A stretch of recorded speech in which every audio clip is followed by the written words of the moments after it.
Kembali bersama kami dalam IDX First Session Closing.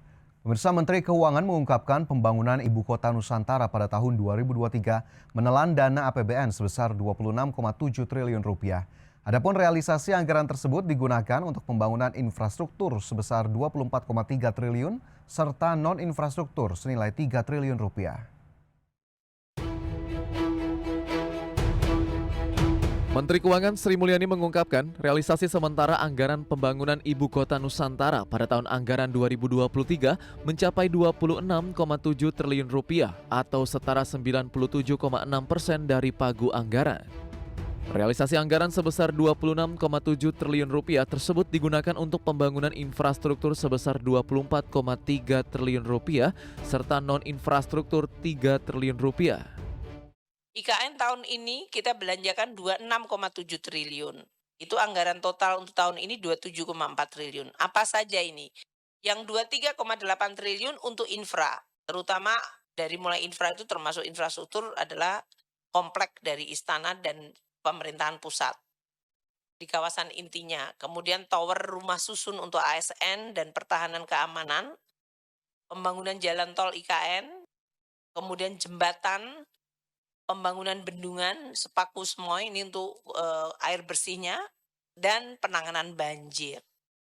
Kemudian yang non-infra atau non-bangunan itu untuk fungsi koordinasi, perencanaan pemindahan IKN, rekomendasi kebijakan, dukungan pengamanan terutama untuk Polri dan operasional dari otoritas IKN itu masuk di dalam belanja yang non-infra.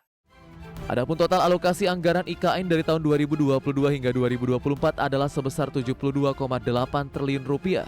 Dengan rincian realisasi anggaran pada 2022 sebesar 5,5 triliun rupiah, realisasi 2023 sebesar 26,7 triliun rupiah, dan alokasi pada APBN 2024 sebesar 40,6 triliun rupiah. Jakarta, Tim Liputan IDX Channel. Ya, kita awali dari salah satu proyek yang cukup disorot publik, yaitu IKN. Sepanjang 2023, realisasi anggaran dari APBN untuk IKN sebesar 26,7 triliun rupiah yang sudah tadi sama-sama kita saksikan untuk pembangunan infrastruktur sebesar 24,3 triliun rupiah serta non-infrastruktur 3 triliun rupiah. Adapun total alokasi anggaran IKN ini dari tahun anggaran 2022 hingga 2024 mencapai 72,8 triliun rupiah. Ya pemirsa, sebelumnya otorita IKN optimistis target 80% dana pembangunan IKN yang bukan berasal dari APBN dapat tercapai. Otorita yakin akan ada lebih banyak lagi investor yang menanamkan modal jangka panjang di IKN. Sementara itu untuk tahun 2024, otorita IKN menargetkan 28 proyek gedung dan hunian di IKN akan rampung dibangun dan dapat difungsionalkan pada Juni 2024. Tenaga ahli Deputi Bidang Sarana dan Prasarana Otorita IKN, Boni Erwanto mengatakan 28 proyek tersebut terdiri dari 17 proyek yang didanai oleh APBN dan 11 proyek yang didanai dari non-APBN. Meski demikian, progres penyelesaian masing-masing proyek disebut akan berbeda saat difungsionalkan pada Juni mendatang. Adapun 28 proyek tersebut merupakan gedung dan hunian yang paling mendasar atau paling diperlukan ketika pemerintahan dan ASN pindah dari DKI Jakarta ke IKN. Sejumlah proyek strategis di IKN masuk dalam daftar 28 proyek gedung dan hunian yang akan rampung dan berfungsi pada Juni 2024, diantaranya Istana Presiden, Kantor 4 Kementerian Koordinator, Bank Indonesia, Rumah Tapak Jabatan Menteri, hingga Rumah Sakit Internasional. Bahkan dalam daftar 11 proyek non-APBN, terdapat Hotel Nusantara yang merupakan hasil investasi konsorsium perusahaan-perusahaan swasta dalam negeri yang diinisiasi oleh Agung Sedayu Group milik Aguan. Ya, dari IKN pemirsa, kita bergeser ke hajatan demokrasi di tahun 2024. Meski pemilu digelar pada Februari 2024, namun dana APBN untuk gelaran tersebut sudah dikucurkan pada 2022 dan juga 2023 lalu. Lantas seberapa besar realisasi dana sepanjang 2023 untuk agenda pemilu 2024? Berikut informasinya.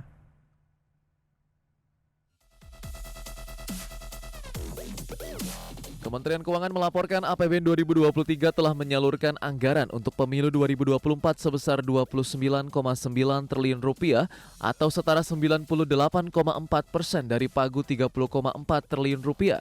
Realisasi anggaran pemilu tersebut disalurkan melalui Komisi Pemilihan Umum dan Badan Pengawas Pemilu sebesar Rp26,1 triliun serta melalui 14 kementerian lembaga sebesar Rp3,8 triliun. Anggaran pemilu itu berdasarkan tiap tahun. Tahun 2022 itu 3,1 triliun sudah selesai dibelanjakan. 23 ini 29,9 triliun ya. Dari anggaran 30,4 triliun, jadi 98,4% sudah terrealisir. Tahun depan kita masih menganggarkan 38,2 triliun untuk seluruh penyelenggaraan pemilu itu. Yang menggunakan KPU Bawaslu 26,1 triliun, terutama dari mulai pembentukan badan ad hoc, penyelenggaraan pemilu, dokumen, logistik, eh, pencalonan, pengawasan masa pemilu, pemutakhiran data, jumlah kursi, penetapan jumlah kursi, dan pengawasan logistik. Menteri Keuangan Sri Mulyani menjelaskan anggaran pemilu disalurkan setiap tahunnya yang mana realisasi pada tahun 2022 sebesar Rp3,1 triliun dan alokasi pada APBN 2024 sebesar Rp38,2 triliun.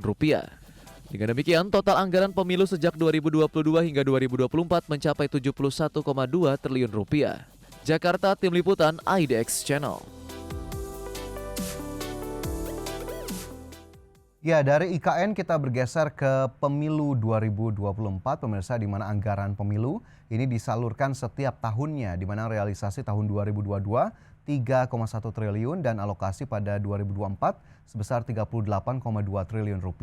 Ditambah realisasi tahun 2023 lalu, maka total anggaran pemilu sejak 2022 hingga 2024 ini mencapai Rp71,2 triliun. Kemudian jika pemilu diperlukan berlanjut ke putaran kedua, Kementerian Keuangan pun memastikan telah mencadangkan anggaran tambahan. Ya, sementara itu dari kacamata perekonomian, pemirsa, sejumlah ekonom memprediksi gelaran pesta rakyat tersebut tidak akan memberikan efek besar terhadap ekonomi nasional, walau pemerintah telah mengalokasikan anggaran dalam jumlah yang besar. Namun besarnya anggaran diperkirakan belum memberikan efek besar bagi ekonomi. Salah satunya karena model kampanye pemilu 2024 juga dinilai cukup berbeda dibandingkan tahun pemilu pada 2014 dan juga 2019 lalu. Di mana pada tahun-tahun sebelumnya peserta pemilu melakukan kampanye secara besar-besaran dengan mengerahkan massa. Sementara saat ini mereka lebih memilih alternatif kampanye di media sosial dengan menggunakan Instagram, TikTok, YouTube, dan juga media sosial lainnya. Dan terkait hal ini, pemirsa, Direktur Selyos Bima Yudhistira memperkirakan dampak kampanye terhadap ekonomi tahun ini tergolong kecil dengan perkiraan hanya menyumbang 0,15% hingga 0,2% terhadap perekonomian.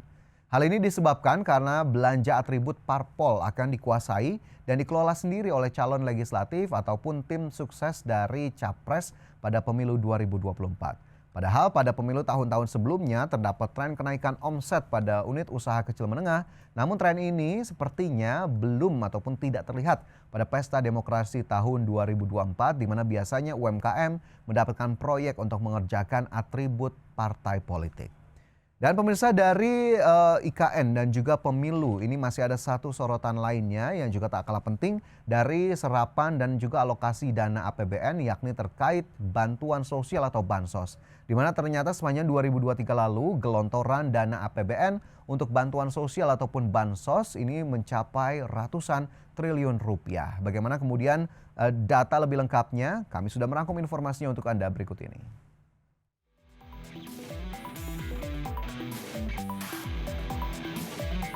Menteri Keuangan Sri Mulyani mengatakan pemerintah telah menggelontorkan Rp443,4 triliun dana APBN untuk anggaran perlindungan sosial sepanjang 2023. Sri Mulyani menyebut pemberian bantuan sosial sepanjang tahun 2023 lalu dalam rangka menjaga daya beli masyarakat di tengah harga pangan yang tinggi. Belanja yang terbesar lain yang untuk masyarakat langsung adalah belanja perlindungan sosial. Ini 443. Kalau tadi belanja capex-nya ya, belanja modal 307, kemudian belanja barang 428, bansos ini paling besar 443. Ini kalau kita bandingkan dengan 5 tahun terakhir pada saat terjadi Covid 2020 490, kemudian tahun 2021 460, ini belanja sosial tuh relatif sangat besar sebelum Covid. belanja bansos itu hanya 308. Jadi ini naik lebih dari 140 triliun sendiri sebelum pre-Covid. Artinya belanja bansos ini cukup dijaga pada level yang cukup tinggi. Menteri Keuangan menyebut besaran bansos senilai 443,4 triliun rupiah itu mencakup program Keluarga Harapan, penyaluran kartu sembako dan bantuan langsung tunai El Nino. Lebih lanjut, dana Perlinsos itu juga mencakup penyaluran subsidi BBM, subsidi listrik, subsidi bunga kredit usaha rakyat, dan bantuan pangan. Tak hanya itu, Kementerian Keuangan juga menyalurkan 10,4 triliun rupiah untuk pemberian BLT desa kepada 2,9 juta keluarga. Jakarta, Tim Liputan IDX Channel. Ya, pemirsa, berbicara soal bansos atau bantuan sosial, polemik penggunaan bantuan sosial atau bansos sebagai alat politik mencuat jelang pelaksanaan pemilihan presiden 2024. Dan terkait hal ini, Menteri Koordinator Bidang Perekonomian Erlangga Hartarto menepis tudingan yang menyebut penyaluran program bansos menjadi alat politik jelang pemilu 2024. Ia menegaskan program bantuan pangan sudah berlangsung sejak lama, mulai dari era pandemi COVID pada 2020 lalu. Oleh karenanya, Menko Perekonomian heran apabila program bansos dituding tiba-tiba dadakan hanya untuk kepentingan pemilu 2024. Selain itu, penting diketahui Menteri Keuangan Sri Mulyani Indrawati selalu menyampaikan progres anggaran program bansos atau Perlinsos, perlindungan sosial, sebagai bagian dari kinerja dan realisasi APBN sekali dalam sebulan, yakni saat konferensi pers APBN kita. Adapun pada konferensi pers kinerja dan realisasi APBN tahun 2023 lalu, Menteri Keuangan Sri Mulyani Indrawati menegaskan bahwa program perlindungan sosial atau Perlinsos merupakan salah satu program prioritas yang mendapatkan kucuran dana terbesar dari APBN di mana sepanjang 2023 lalu, dana APBN yang dikucurkan untuk program perlindungan sosial termasuk bansos itu senilai 443,4 triliun rupiah. Ya, itu tadi pemirsa 3 hal yang cukup menjadi sorotan terutama di tahun politik di tahun pemilu 2024. Ada IKN di sana yang juga sempat menjadi perdebatan, bahkan masih menjadi pro kontra hingga saat ini. Kemudian juga tadi soal anggaran pemilu yang juga kita nantikan sama-sama bagaimana kemudian akhirnya pelaksanaan pemilu di bulan Februari mendatang, apakah kemudian ini bisa sesuai dengan harapan dan juga ekspektasi terutama dari besarnya dana yang sudah disalurkan. Kemudian juga dari sisi bansos, apakah kemudian bansos ini akan kembali menuai pro kontra terkait dengan penyaluran di tahun politik. Ya, kita sama-sama kawal pemirsa 3 isu utama ini dan kita harapkan pemerintah tentunya bisa menjalankannya dengan profesional agar kemudian tentunya manfaat tetap dirasakan oleh masyarakat Indonesia secara luas.